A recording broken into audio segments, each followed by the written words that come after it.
Hello बच्चों, so let's understand the question first. The question says number of halides undergoing complete reaction in presence of water under normal conditions. Okay, तो complete reaction water के साथ बताना है, मतलब यहाँ पर हमें complete hydrolysis बताना है। तो सबसे पहले हम बात करते हैं BF3 की। ओके, तो ये सबसे पहले बहुत ही इंपॉर्टेंट एग्जाम्पल आ जाता है BF3।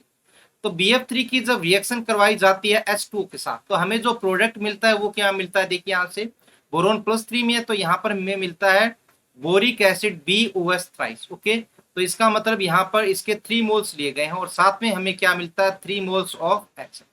लेकिन यहाँ पर इंटरेस्टिंगली क्या होता है, अगर इतना ही प्रोडक्ट मिलता ना तो कंप्लीट हाइड्रोलिसिस हो जाता।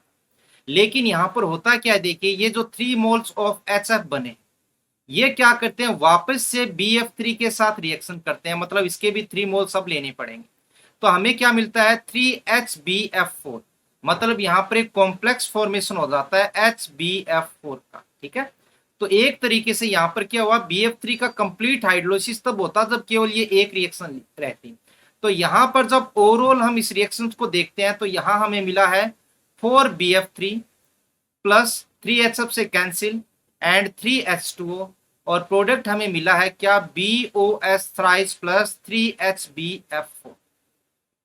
तो इसका मतलब ये हुआ कि नॉर्मल कंडीशंस में कंप्लीट वाटर के साथ रिएक्शन नहीं हुई है, पार्शियल हाइड्रोलिसिस हुआ है। अगर BF3 के हमने यहाँ पर 4 मोल्स लिए हैं तो हमारे पास हाइड्रोलाइज्ड प्रोडक्ट के केवल कितना मिला है, 1 मोल मिला है, और जो 3 मोल्स है वो वेस्टेज हो गया किस फॉर्म में, HBF फॉर्म में। तो हम कह सकते हैं कि यहाँ पर BF3 ने कंप्लीटली वाटर के साथ कंप्लीट हाइड्रोलिसिस यहाँ पर नहीं किया है, ये पार्शियल हाइड्रोलिसिस हो जाता है। ओके, सो फर्स्ट जो होगा वो हमारे आंसर में नहीं आएगा।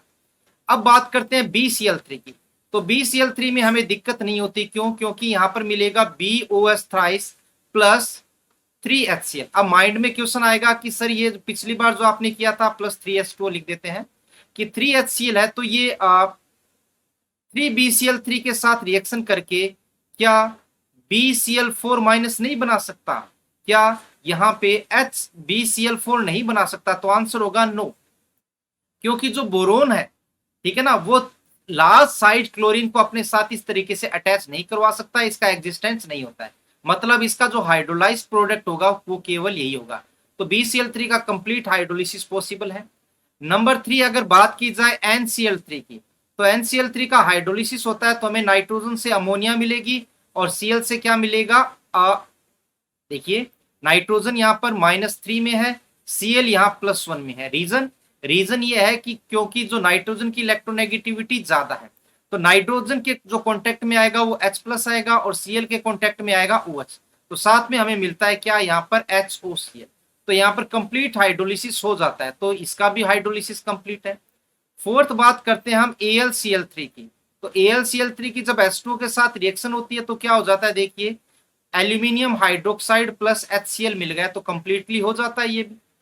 अब नेक्स्ट जो इंपॉर्टेंट एग्जांपल है CCl4, 1 2 3 4 5, नंबर 5 जो है CCl4। तो देखिए नॉर्मल कंडीशंस में CCl4 H2O के साथ रिएक्शन नहीं करता है नॉर्मल टेम्परेचर पर। क्यों, क्योंकि इसका रीजन है कि कार्बन और क्लोरीन, कार्बन के पास वैकेंट ऑर्बिटल यहां पर नहीं है, कार्बन पर चार्ज जो है वो क्या है प्लस, Cl पर है नेगेटिव, तो इसका मतलब H2O अब Cl पर अटैक नहीं कर पाएगा, क्योंकि लोन पर अटैक वहां करता है जहां पर पॉजिटिव चार्ज हो, और पॉजिटिव चार्ज कार्बन है, कार्बन के पास वैकेंसी नहीं है। अब आप कहोगे कि सर आपने NCl3 में तो अटैक कर दिया था। अरे भाई इसलिए अटैक किया था क्योंकि क्लोरीन के पास पॉजिटिव चार्ज था, तो अभी तो ये oxygen as a nucleophile Cl को न्यूक्लियस मान के अटैक कर रहा है, लेकिन यहाँ पर Cl के पास जगह नहीं है। तो क्या आंसर होगा कि क्या ये फिर भी वाटर के साथ रिएक्शन नहीं करेगा, तो आंसर नो। अगर हाई टेम्परेचर दे देंगे तो एक Cl टूट जाएगा, फिर कार्बन के साथ जगह हो जाएगी और फिर हाइड्रोलिसिस हो जाएगा। लेकिन हमें इतना करना ही नहीं है, हमें नॉर्मल कंडीशंस का बोला है, तो नंबर 5 नहीं करेगा।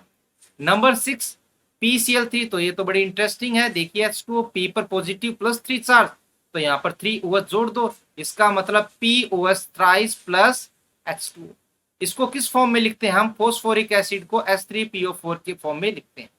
नंबर 7 जो है AsCl3, अगर H2O के साथ रिएक्ट करवाया जाए तो यहां पर मिलेगा AsOH thrice and plus H2O, तो इसका भी हाइड्रोलिसिस कंप्लीटली पॉसिबल है।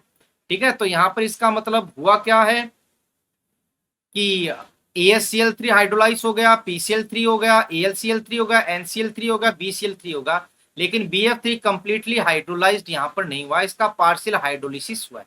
Okay, so the right answer of this question is 1 2 3 4 5। Okay, so answer होगा क्या 5। So hope you understand the concept well. Best of luck.